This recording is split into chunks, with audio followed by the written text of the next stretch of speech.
Livro Ouse Pedir Mais, capítulo 17. O poder de orar e jejuar.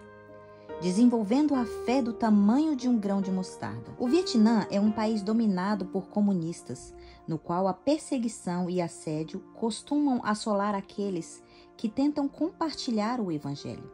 No entanto, os adventistas daquele lugar estão aprendendo que Deus é capaz de fazer aquilo que os seres humanos não conseguem. Sobretudo, quando o seu povo se une em jejum e oração. A minha amiga Julia Carey, diretora dos ASAP Ministérios, compartilhou recentemente esse testemunho extraordinário comigo.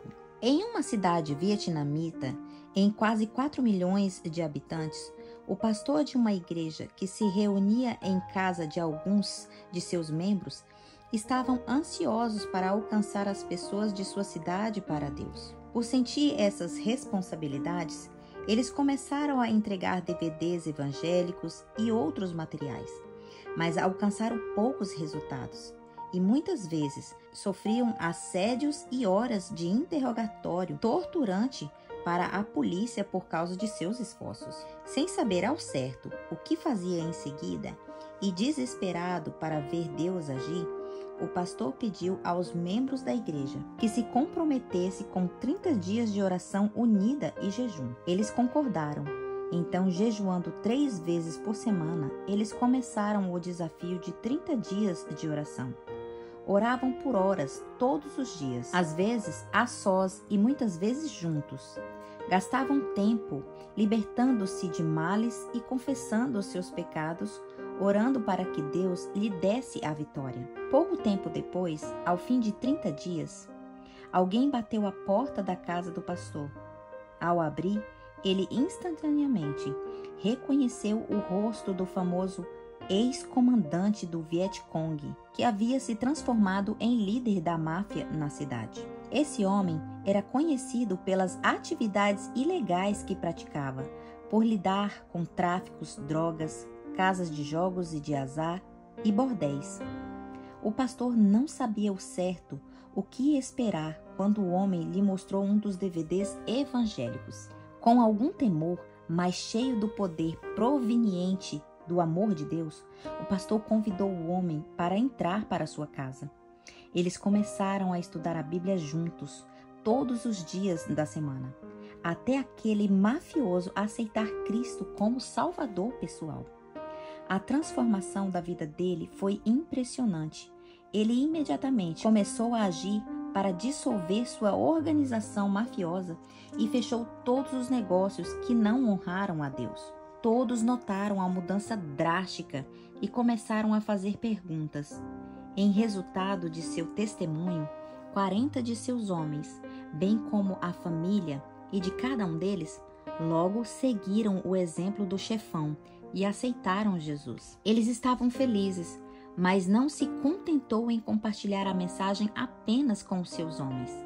Tinha objetivos grandiosos que queriam alcançar a cidade inteira para Deus.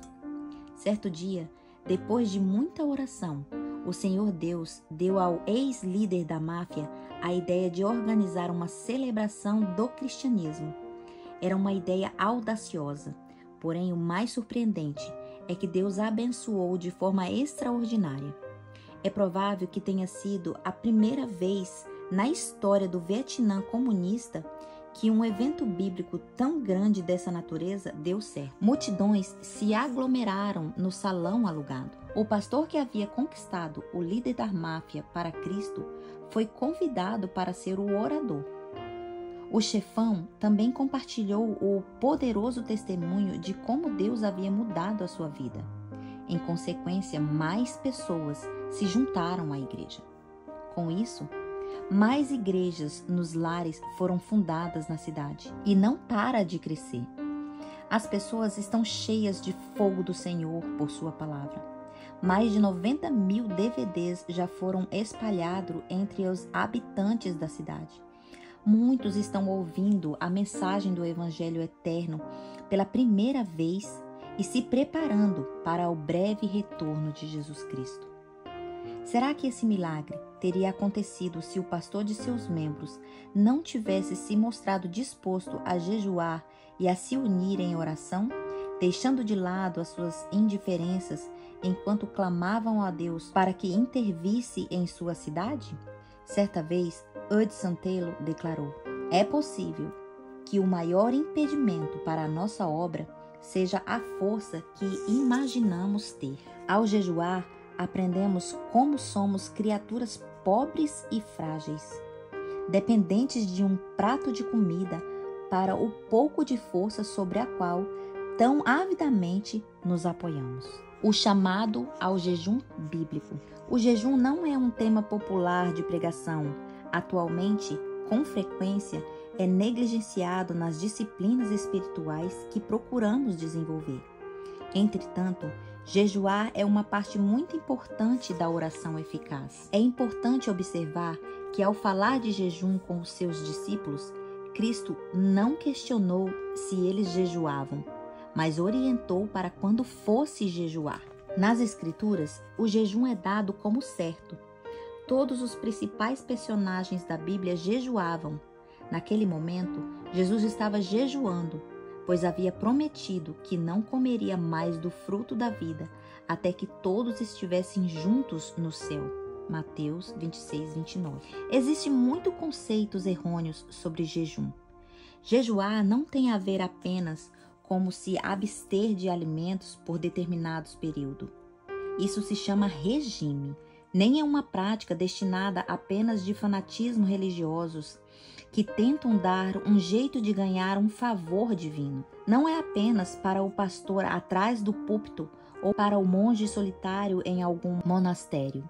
Trata-se de uma disciplina espiritual que cristãos normais deveriam praticar em seu dia a dia, à medida em que tentam crescer em sua caminhada com Deus, permitindo que Ele lhes conceda maior vitória em sua vida. De modo geral, jejum pode se referir desde abster-se de um alimento específico por um tempo, a um jejum de suco, um jejum completo de água. Não recomendo por longos períodos a jejuar de uma alimentação simples e não estimulante de frutas e verduras como Daniel fez. Esse é o tipo de jejum que Ellen White recomendou com frequência. A jejuar de atividades específicas como entretenimento, televisão ou qualquer outra coisa para ter mais tempo para dedicar à sua caminhada com Deus. Qualquer tipo de jejum sempre deve ser acompanhado de sondagem profunda do coração e da oração. Nos tempos bíblicos, o jejum não era a negação do alimento. Tratava-se, acima de tudo, de um período de avaliar o coração, uma vez que suplicante buscava a bênção ou o livramento divino. Devemos nos lembrar de que não há mérito no jejum em si. O propósito do jejum está em transformar o nosso coração e nos levar a uma consagração mais profunda a Deus. Com muita frequência, assim como os antigos fariseus, sentimos que é a dor que sofremos durante o jejum que traz bênçãos divinas. Que grande erro! Ao se referir ao tipo exterior de jejum que os hipócritas praticavam, os comentaristas bíblicos Albert Barnes escreveu: não sentimos com frequência, até nos dias de hoje,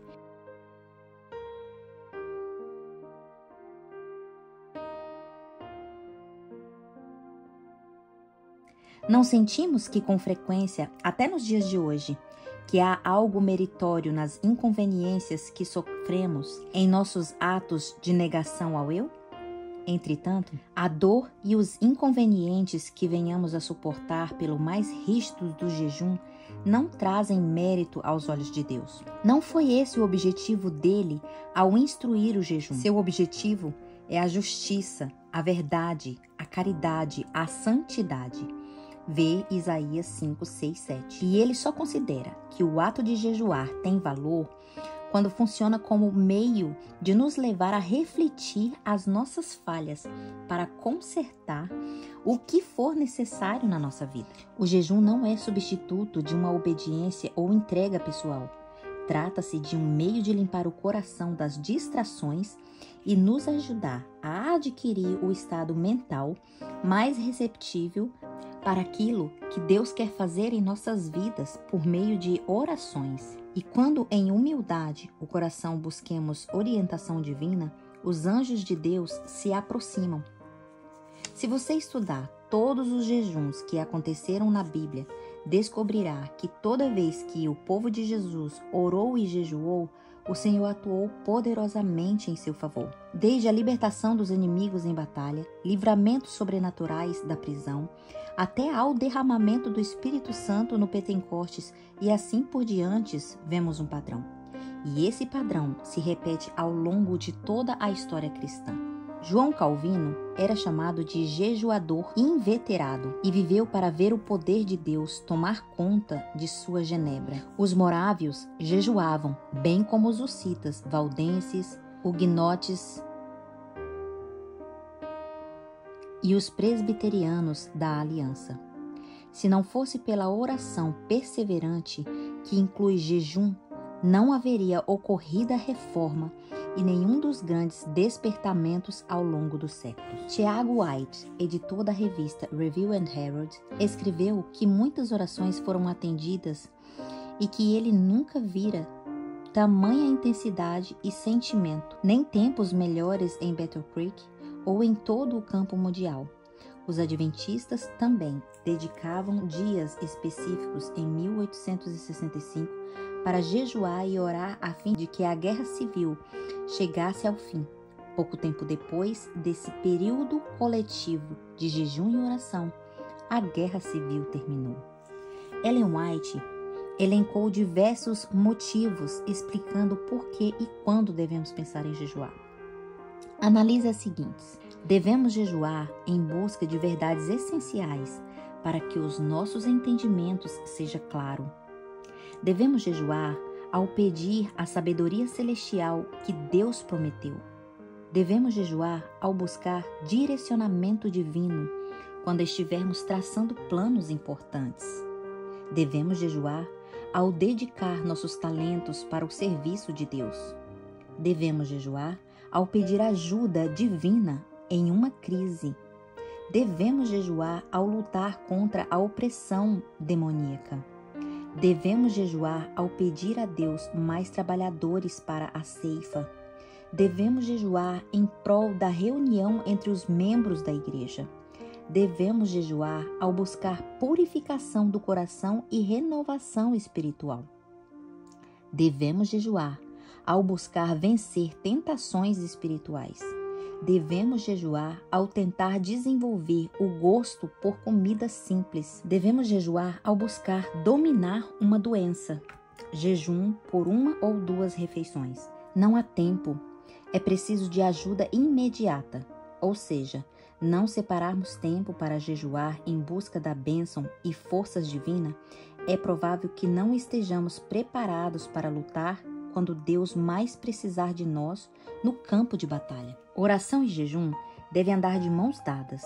A oração é o meio pela qual nos apegamos às coisas invisíveis de Deus, ao passo que o jejum significa saltar e lançar fora as coisas visíveis, das quais tendemos a depender. Em última instância, o objetivo do verdadeiro jejum deve ser o cumprimento de Isaías 58.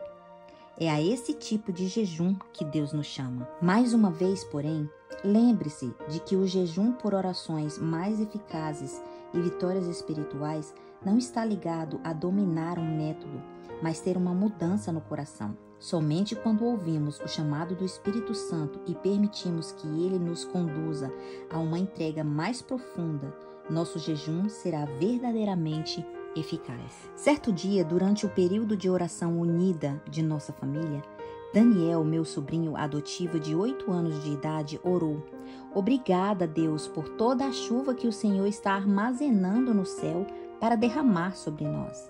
Achamos a oração engraçadinha.